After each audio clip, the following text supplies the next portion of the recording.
নমস্কার, করুণা রান্নাঘরে চলে এসেছি আমি আবার একটা নতুন রেসিপি নিয়ে। দেখো সবাই, আজকে চিংড়া মাছ এনেছে, কত বড় বড়। আজকে চিংড়া মাছের মালাইকারি করছি। দেখো দেখতে কত সুন্দর, কত বড় বড় মাছগুলো। মাছটা খুব সুন্দর করে পরিষ্কার করে নিয়েছি, নুন হলুদ মাখিয়ে রেখেছিলাম আধা ঘন্টা। আমি মশলা করে নিয়েছি রান্নার জন্য: পেঁয়াজ বাটা, টমেটো পেস্ট, আদা বাটা, পোস্ত বাটা, নারকেলের জুস, আর বাকি মশলাগুলো আছে দিয়ে দিচ্ছি। আজকে চিংড়া মাছের মালাইকারি বানাচ্ছি। পেঁয়াজ বাটা প্রয়োজন হিসাবে দেবে, টমেটো বাটা, আদা বাটা,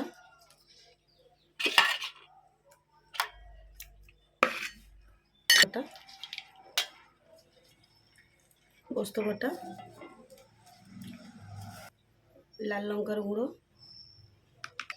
হলুদ গুঁড়ো, জিরা ধনে একসঙ্গে পেস্ট আছে দিয়ে দিচ্ছি, স্বাদ মতো লবণ, নারকেলের দুধটা দিয়ে দিচ্ছি। শেষে আমি এখানে সরষের তেল নিয়েছি।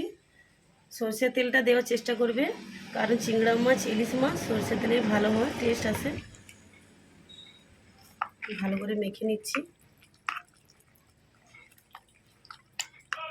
খুব সুন্দর হয়ে গেছে, আমি মাখিয়ে নিয়েছি ভালো করে। লঙ্কাটা গোটায় পুড়ে গেছে, অল্প জল দিয়ে দিচ্ছি।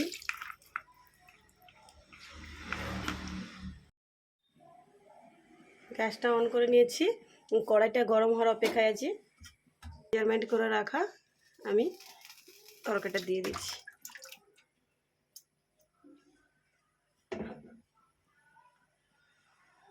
ঢাকায় দিয়ে দেবো, আর কিছু হাত দেবো না এর মধ্যে। ঢাকনা খুলে দেখাচ্ছি কতটা কি হয়েছে। এখন বাকি আছে, আমি চিড়ে রাখা কাঁচা লঙ্কা দিয়ে দিচ্ছি।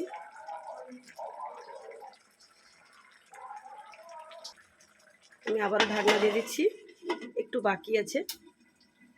আমি খুলে দেখাচ্ছি কতটা কি হয়েছে।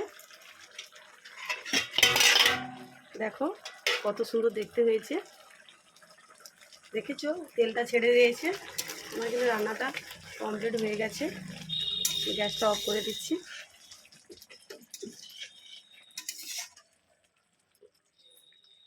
আমি ওপর থেকে ধনে পাতা ছড়িয়ে দিচ্ছি।